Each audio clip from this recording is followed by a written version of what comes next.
Bonsoir, voici l'analyse technique du CAC 40 et du SPI 500 en journalier et hebdomadaire de façon à bien attaquer la semaine. Au niveau du calendrier économique, il n'y a vraiment qu'une statistique d'ampleur, elle sera l'après-midi, ça sera aux US et ça sera les ventes de logements neufs. Alors maintenant, que se passe-t-il sur les indices? Alors je vous ai tracé, il y a deux écoles. Il y a le fanion que vous voyez ici, avec une projection 4730, et vous avez la fourchette d'Andrews qui, elle, présente un barrage en journalier à 4541 points. Donc voilà, il y a deux écoles. Donc si on franchit par le haut la fourchette d'Andrews, à ce moment-là, on ira chercher les 4554 qui, je rappelle, sont le range de travail actuellement. Au-delà de cette barrière des 4556, c'est aller chercher les 4600 points que nous avons déjà testés la semaine dernière. Au débordement de ceci, on pourrait envisager une projection maximale 4730 points dans une optique de window dressing. Cette bougie-là, je l'écarte volontairement car c'est vraiment une figure du Shandu japonais qui n'est pas représentative des cours. Donc voilà pourquoi je n'en tiens pas compte. Au niveau des indicateurs techniques, on reste haussier sur le CAC, que ce soit sur la MACD ou le stochastique. Donc s'il y a retournement, cela ne viendra pas d'Europe, mais cela viendra plutôt des US. Et pour ce faire, donc avant de basculer sur le SPI 500, je vais finir en hebdomadaire, mais je vous montrerai des choses sur le SPI 500. Alors on va passer maintenant sur l'hebdo, sur le CAC. Alors voilà un petit peu, alors je vais enlever la fourchette d'Andrews qui gêne, qui obstrue la vue. J'enlève donc le fanion également. Voilà, ça me permettra d'avoir plus de clarté sur mon graphique. Ok. Voilà, j'enlève ça. Et voilà. Donc maintenant, vous voyez que sur cette semaine, on débute sur un appui de la moyenne mobile 10 à 4478. On est venu le chercher. On n'a pas réussi à enfoncer, donc on a rebondi. Voilà, donc ça, c'est un point important. Tant que ça ne flanche pas, on n'a pas encore de signal de baisse.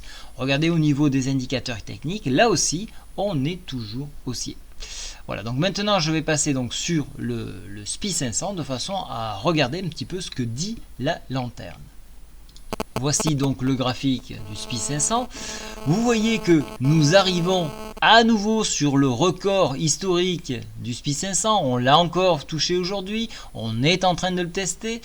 Malgré donc cette baisse là, vous avez vu qu'on a ces trois bougies qui rattrapent tout. Alors attention, on est en semaine. Donc là, il y a la semaine Trump. Et après, donc, on repart, appuyé sur la MM20, MM10. Et on va à ce contact-là. Alors, sur dépassement de ce barrage-là, on aura une accélération. Pourquoi une accélération? Parce que tout va céder. Et donc, on pourra aller chercher les 2213 points. Donc ça, c'est une probabilité à envisager. Au niveau des graphiques, des indicateurs techniques, vous voyez que la MACD tend à repartir à la hausse, malgré stochastique en zone de surachat. Alors il y a donc surtout ce barrage psychologique qui sera difficile à franchir et il va falloir de la puissance. Donc on va surveiller à ce que la puissance soit ou là ou pas là, mais de façon à voir un petit peu comment on va réagir en Europe. Donc s'il y a un échec donc à ce contact là, à ce moment là on vient de s'écraser à nouveau sur les 2161 qui correspondrait à la moyenne mobile 10. Elle va remonter un petit peu.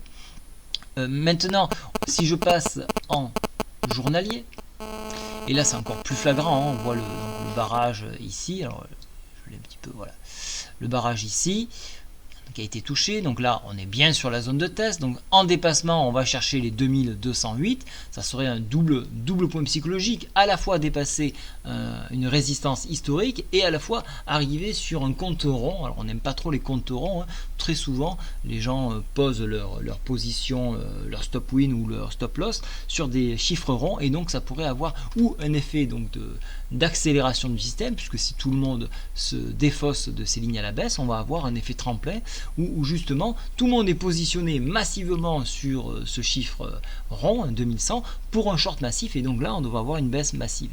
Voilà, donc ça on va surveiller les volumes au contact de ce point là, mais en débordement des 2200 points. Donc en échec de ce contact là, on viendrait s'appuyer donc sur demain se trouverait la moyenne mobile 10 à 2173. Voilà. Donc au niveau des indicateurs techniques, on reste toujours haussier, mais vous voyez qu'on commence un petit peu de s'écraser là. Alors j'aimerais quand même vous montrer une courbe qui quand même fait relativement peur, c'est la mensuelle. Alors mensuelle, alors pour ceux qui ont étudié Weinstein, c'est quand même assez alarmant puisqu'on a cette phase 3 en formation, donc attention à la phase 3, donc on pourrait avoir peut-être une mauvaise surprise. Donc attention à cette consolidation là qui pourrait être un arrêt donc de cette hausse là. Il va falloir souffler. À un moment donné, cette hausse là a besoin de pause. Alors on a effectivement un double bottom ici qui porterait jusqu'au 2230 environ. Vous voyez, il est tout petit, il est là. Donc si je prends la hauteur que je reporte ici, ça me porte à peu près sur le niveau de la Bollinger ici qui s'écarte à peu près donc 2230. Donc ça c'est une possibilité. Mais néanmoins on sent quand même qu'on a du mal à avancer et on a besoin d'avoir une grosse consolidation et peut-être un arrêt. Regardez au niveau donc du stochastique, on est en zone de surachat avec des paliers jamais atteints.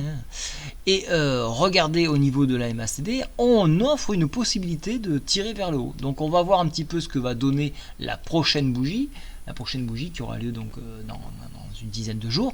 On va voir un petit peu si elle s'écrase ou pas, mais en attendant, regardez, si je fais un zoom, alors j'essaie de zoomer au maximum, vous voyez, on commence à voir des histogrammes verts. Alors on en a eu le mois dernier, c'était rouge, le mois d'avant encore c'était vert, donc on est vraiment dans une consolidation.